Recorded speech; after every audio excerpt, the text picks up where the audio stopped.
Hello friends, and welcome back to Watercolor with Hollis. I'm Hollis. Welcome back. Hooray. Hope y'all are having a good week so far. Today I'm working on using a gouache to do a still life of our kitchen table and chairs. I was feeling a little under the weather this last weekend, so I decided to paint from bed, so I apologize for the video quality. It's not quite my usual, but felt like painting something nice and easy just as a little bit of a practice for me and kind of get some muscle memory back into my painting technique. So that is what I did. It's a beautiful day here. It's a little overcast, but the sun's trying to come in. It was a little bit of a cloudy day when I was painting. Working on building up some base layers here. Working on adding in just the base shapes and some base lights and shadows, making sure I have my perspective down, making sure I'm getting my initial paint strokes where I want them to be. The nice thing about gouache is that it's a layerable paint, so if I really wanted to, I could go over with some thicker paint later and everything would be nice and clean and solid. And I can clean up those lines, but I was going for a little bit more of kind of what I consider more of a kind of classic painterly look, as it sometimes is referred to, where you can see the strokes and all that stuff. And you can see my dog rolling on the bed here. She had just gotten back in from a walk, but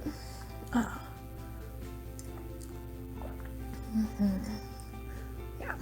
So we live in a one-bedroom apartment, but we decided to rearrange all our furniture a couple months ago and make the living room our bedroom and our bedroom an office area, and that's normally where I paint, so I can see our kitchen from the living room bedroom,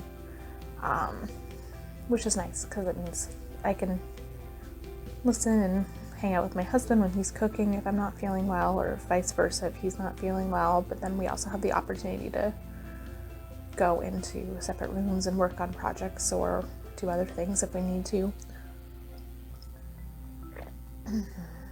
So slowly adding more layers here, adding some more shadows, getting those shapes more defined on the chair legs.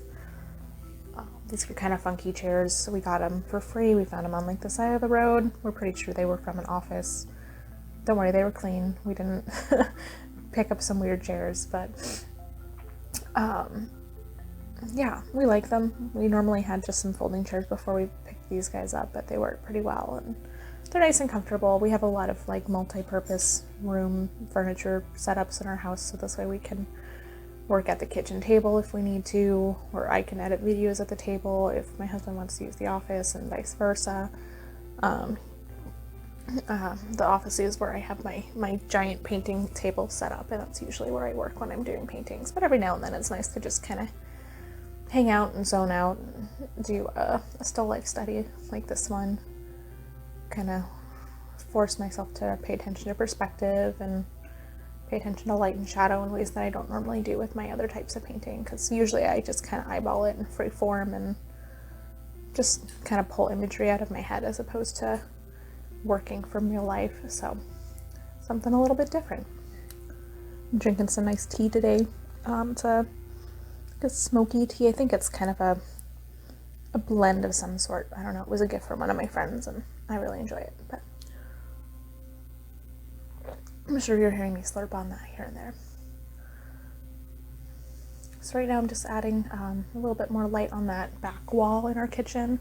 For whatever reason in our apartment, all the walls that are on by the windows are darker gray, and then all of the rest of the walls are a lighter shade of gray, and I'm not really sure why our landlords did that, but they did. I kind of would have thought they would have put a lighter gray on the wall with the windows so it seems a little brighter than it is, but whatever. Not my building, not my place.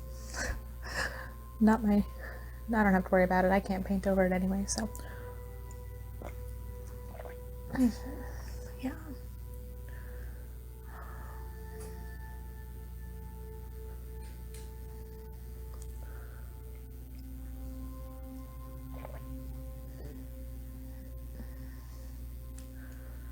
So with my palette that I'm using today, I'm basically just using whatever paint was on there. The only thing I added to it was a little bit of white gouache to help lighten up some tones and make a few paints more opaque that are on the palette. But I don't have any black on the palette, so I'm mixing an ultramarine blue, I want to say a Purell red, and then just like a really solid green. I want to say it's Hooker's green or something similar, so a really nice strong true green.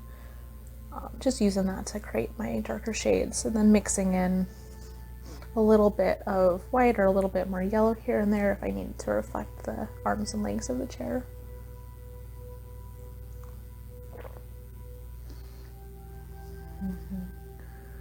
When I was painting this day, there's just some nice soft light. The shadow that you're seeing is from my lovely little phone clip that I use when I am filming with my phone. It's very nice. It just kind of keeps stuff where it needs to be and keeps it out of the way. I apologize for any of the shaky camera movements, because this is literally sitting on my legs, and so as I move and kind of readjust myself to look up and look at the table that I'm painting, things shift around a little bit. So, and this is the film or the video edit that didn't want to happen. I had completely finished editing it and was trying to do my previous voiceover for it, and then all of a sudden I accidentally deleted a file that I wasn't supposed to and corrupted the entire thing, so I had to restart over and edit it again. So the struggles of film editing, it's great.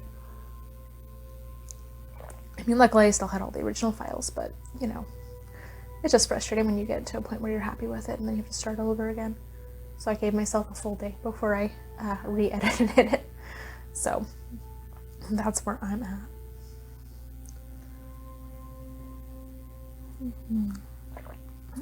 So as you can see with this compared to regular watercolor, you can kind of go over those darker tones with white again or brighter colors and cover things up and add highlights in, whereas with watercolor you can't do that quite as easily unless you're using like a white gel pen or a white acrylic paint or a white ink of some kind, or a little bit of gouache when it's the finished product. So depending on how much of a paint purist you are when you paint, knowing what kind of materials you want to use is very helpful.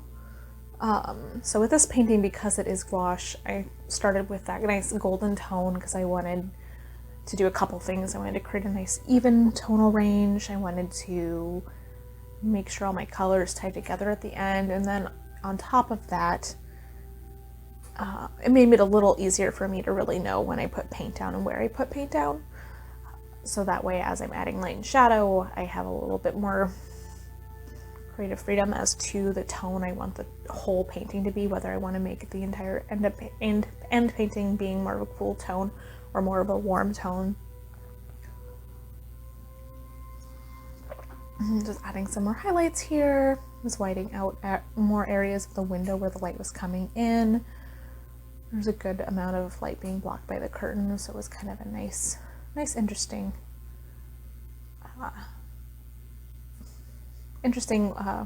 illumination that I wanted to capture today. So, or when I painted this rather. Going in and adding some shadow for that curtain.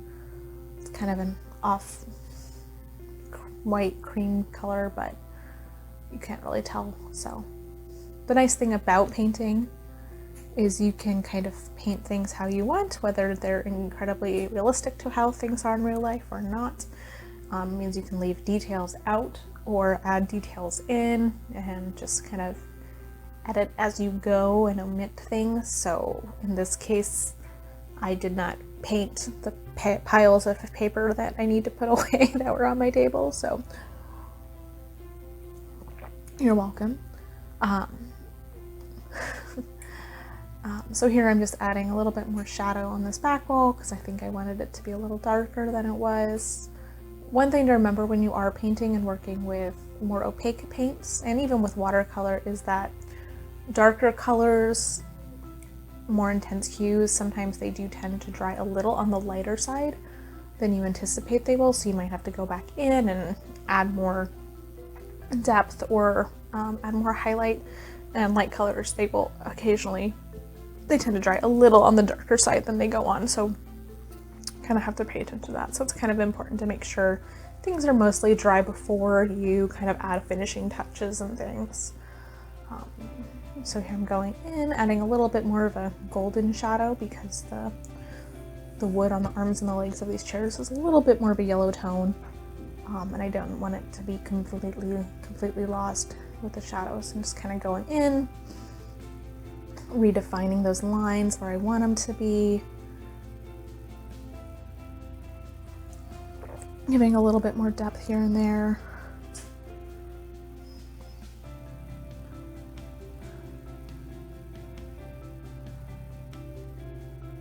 Making sure I'm putting shadows where they need to be. On this chair I kind of realized like it looked a little bit off, but that's because with how this chair is built, the front of the seat kind of swoops down a little bit lower than the side does. So I was trying to correct that and make it look right because it wasn't working. And here I'm just adding a couple more details on the trim of the window. Kind of separating the panes of glass, lightening and darkening areas of the trim where I want it to be, redefining the curtain and the curtain rod, giving it some more volume. And a lot of times when I'm painting, I'll kind of mutter to myself and talk about perspective and kind of talk my way through the painting while I'm working on it too. So something I'm trying to do here with this little voiceover today.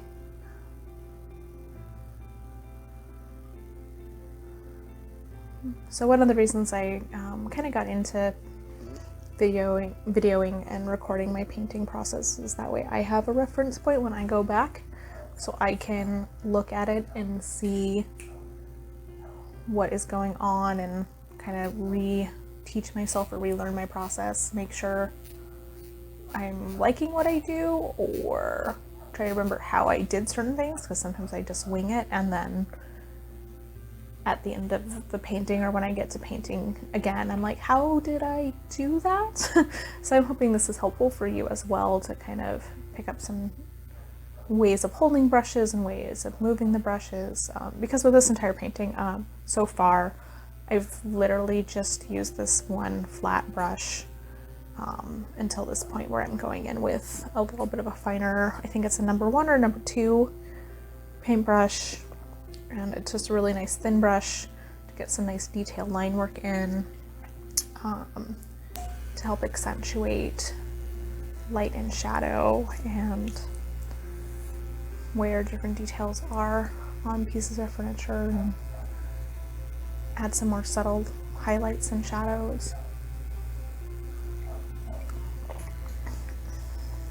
And so right here I decided I didn't really want that line to be as strong, so I kind of went in and just with a little bit of water and softened it up. So you still get a little bit of definition, but it's not quite as sharp, because you don't really have extreme line definitions when you're painting in real life, or when you look at things in real life. It's mostly things cast from shadow, so I'm trying to capture that a little bit. So again, going in with this really small brush here, redefining some areas that I kind of covered up with some lighter tones when I was painting the floor, adding the areas where the bolts for the chair are recessed in the frame. Words are hard. I don't know furniture terms. I need to learn some, but whatever. Sounds like I know what I'm talking about, right? That's what's important. Adding a little more shadows, redefining some areas, that way things aren't getting lost. Anytime I'm kind of hesitating with the brush there, it's because I am looking at what I'm painting, to just as a quick reference and a quick glance. And so kind of going in, going, oh, I need more shadow under here because all of this is in shadow now, and that's being cast on the floor, and it's going to help define areas a little bit more.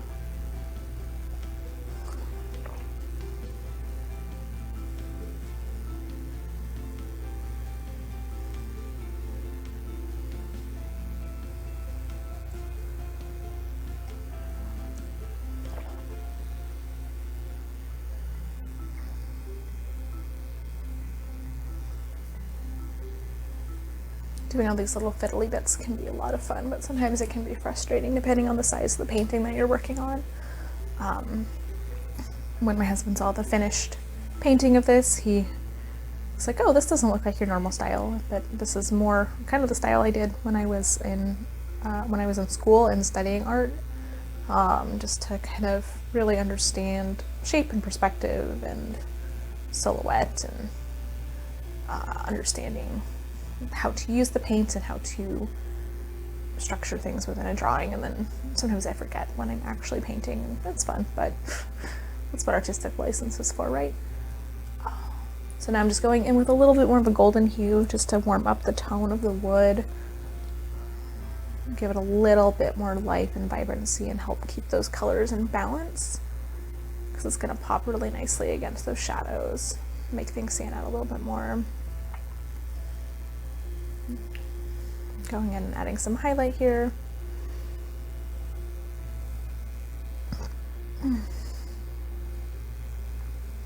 Doing some finishing touches, lightening up some areas where the light would be hitting the floor, realizing that there's a little bit of light reflecting on the underside of the table from the windows in the living room area that kind of flood into the kitchen, so some areas that I had darkened up a little bit need to be lightened, and just doing a couple last minute strokes and adding a handful of little details here. Yeah. Let me know in the comments and below if you like this style, if you want to see more like this, if you prefer some of my other styles of painting, if you have questions about the paint I'm using, how to use it. Let me know. I'm curious. I like talking about my art supplies, and I like talking about art in general, and knowledge is power, so let me know if you have any questions. Thank you so much for joining me in this painting process. I hope you enjoyed this video. Please feel free to like and subscribe, and I hope to see you next time, and happy painting. Have a wonderful day, and thanks so much for stopping by.